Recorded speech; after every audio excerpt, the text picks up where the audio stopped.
నమస్తే, వెల్కమ్ తెలుగు రాజ్యం. ప్రస్తుతం మనతో పాటు ఉన్నారు సినీ క్రిటిక్ దాసరి విజ్ఞాన్ గారు ఉన్నారు. నమస్కారం సార్. నమస్తే. ముఖ్యంగా జూబ్లీహిల్స్ ఉప ఎన్నికలో మీరు అన్నట్టుగానే కాంగ్రెస్ పార్టీ, ముఖ్యంగా నవీన్ యాదవ్ గారు అయితే దాదాపుగా 24,000 ఓట్ల మెజారిటీతో మాగంటి సునీత గారి మీద గెలిచారు. సో మొదటిసారి ఆయన ఎట్లా అనిపిస్తుంది, ఏంటి, ఏం చెప్తారు? ఫస్ట్ ఆఫ్ ఆల్ నా పర్సనల్ ఇంట్రెస్ట్ చెప్తున్నా. జూబ్లీహిల్స్లో బీఆర్ఎస్ రావద్దని నాకు అనిపించింది. నా పర్సనల్ ఇంట్రెస్ట్ ఎందుకు అంటే, బిఫోర్ యూ డోంట్ నో, గత 10 ఏళ్ళుగా డ్రగ్ కల్చరు, బెట్టింగ్ కల్చరు అన్నీ పెరిగినాయి ఆల్మోస్ట్.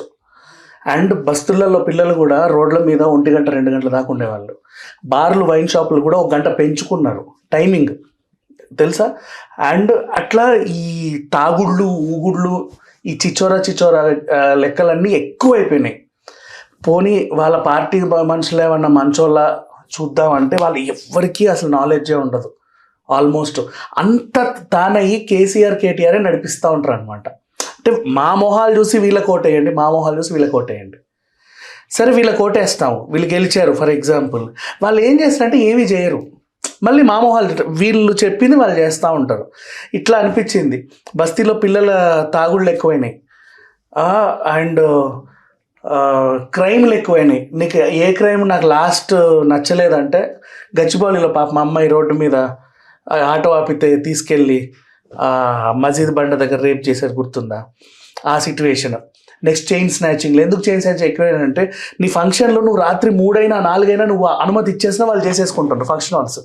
ఫంక్షన్ హాల్ బుక్ చేస్తే నువ్వు బాగా గుర్తుపెట్టుకో, మనం 8, 9కి వెళ్తే చాలరా, అప్పుడే తిందాము, నిదానంగా అయిపోతుంది అనుకుంటాం.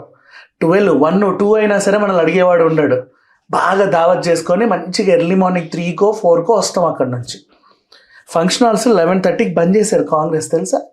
11 దాటితే రోడ్ల మీద కూడా రావద్దు. నువ్వు లైట్లు వేసుకొని, గుర్రం వేసుకొని, ఆ ఊరేగింపులు ఉంటాయి చూడు, ఇవన్నీ చేయొద్దు.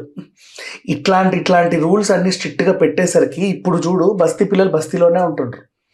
12 అయితే ఇంటికి వచ్చి, కానీ అట్లీస్ట్ లేట్ అయితే 12 అయినా ఇంటికి వచ్చి తింటున్నాడు.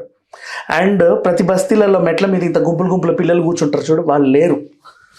ఆ ఖాళీ స్థలాల్లో వెళ్ళి తాగి తందనాటోళ్ళు లేరు. ఇవన్నీ లేవు. ఎంత ప్రశాంతంగా ఉందంటే అంత ప్రశాంతంగా ఉంది. సో నాకు అనిపించింది ఆ కల్చర్ మళ్ళీ రిపీట్ అవ్వకూడదు అంటే వీళ్ళు ఉండొద్దు అని. You understand? అట్లా ఎందుకంటే జూబ్లీహిల్స్ నియోజకవర్గమే మనకు చాలా ఎక్కువ, మన సినిమా వాళ్ళు, మంచి హై ప్రొఫైల్ వాళ్ళు ఎక్కువ మంది ఉండేది అక్కడే కదా. నువ్వు అక్కడ ఈ కల్చర్ని ఇంకా పెంపొందిస్తే వాళ్ళు సర్వనాశనం అవుతారు. అది అవ్వకూడదు అనే కాన్సెప్ట్ నా మైండ్లో ఉండేది. సో వీళ్ళు రావద్దు. ఆ తర్వాత స్ట్రాటజీ ఒకటి అర్థమైంది నాకు, రావద్దని నాకు మైండ్లో ఉంది. నేనే ప్రజెంట్గా అడిగా మా ముస్లిం సంఘాల వాళ్ళని అడిగా, కమ్మ సంఘం వాళ్ళని అడిగా,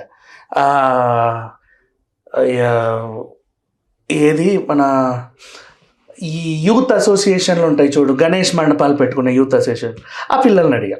3 ఫస్ట్ ముస్లిం ఓటర్లను అడిగితే మేము బీఆర్ఎస్కే వేస్తామన్నారు ఓపెన్గా.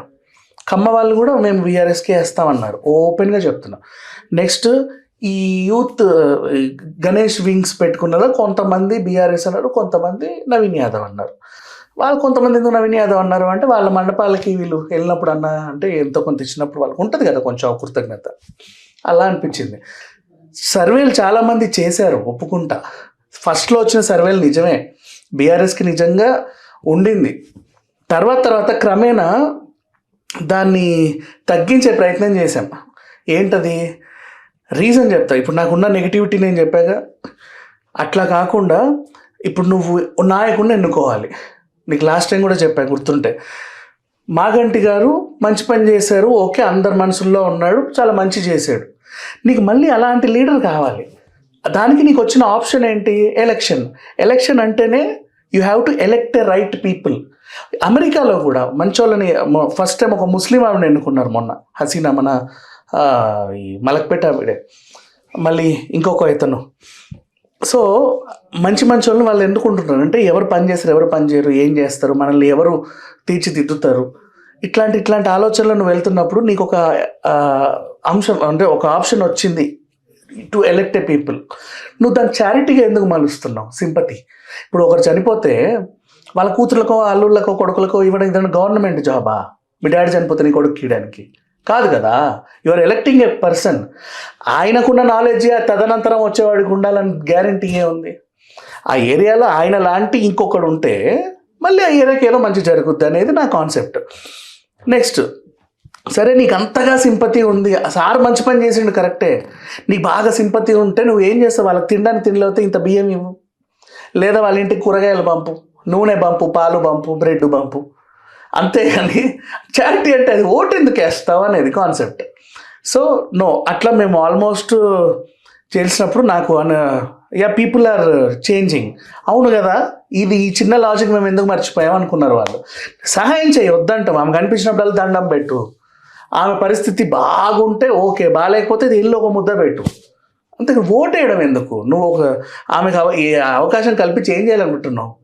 నీకు కావాల్సిన నీ సమస్య ఏంటి? నీ ఇంటి ముందు డ్రైనేజ్ పోతుంది, అది పోవద్దు అనేది నీ సమస్య. వర్షం వస్తే కాలనీ నిండుతుంది, అది నిండొద్దు అనేది నీ సమస్య, అవునా?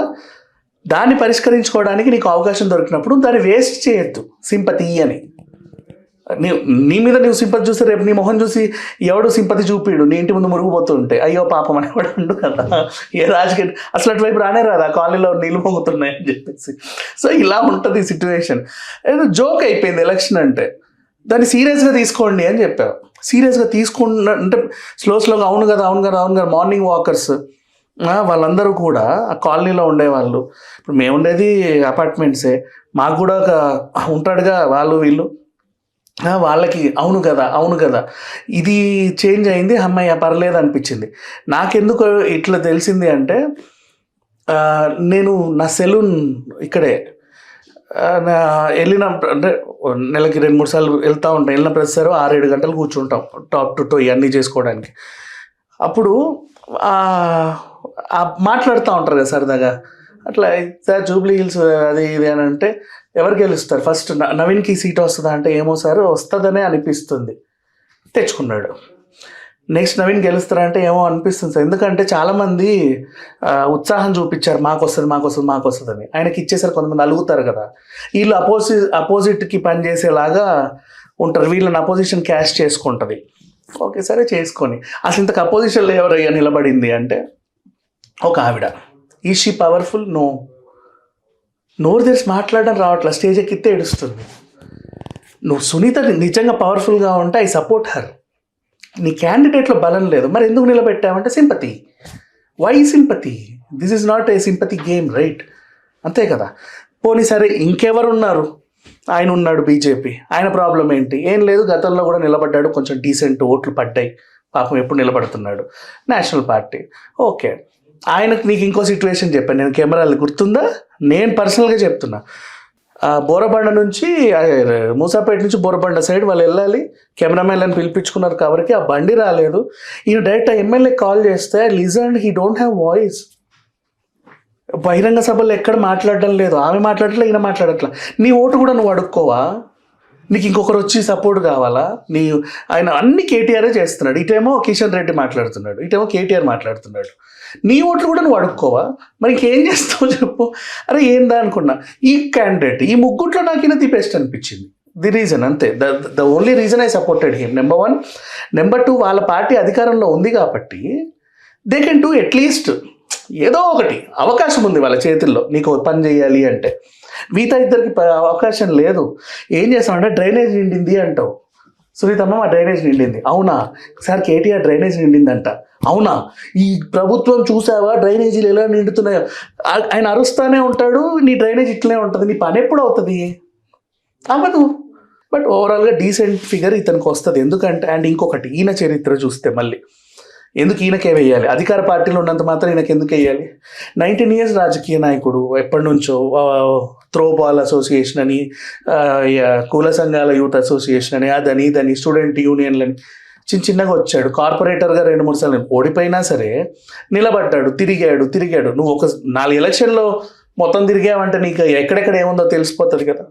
సో నీకు ఆ ఏరియా మీద పట్టుంది, అవగాహన మీద. అండ్ ఇండిపెండెంట్గా నిలబడ్డప్పుడు 18,000 ఓట్లు వచ్చాయి. సో నీలో ఏదో మ్యాజిక్ ఉంది. ఇండిపెండెంట్గా నిలబడ్డ పార్టీకి 20,000 ఓట్లు అంటే ఇట్స్ నాట్ ఏ జోక్, తెలుసా? అదొక రికార్డ్ ఫిగర్ అది. సో సంథింగ్ ఉంది అట్లా అనిపించి నేను అదే కాన్ఫిడెంట్గా నేను చెప్పా ఇతను గెలుస్తాడు చూడు అని, అంతే. అది అదే అయింది.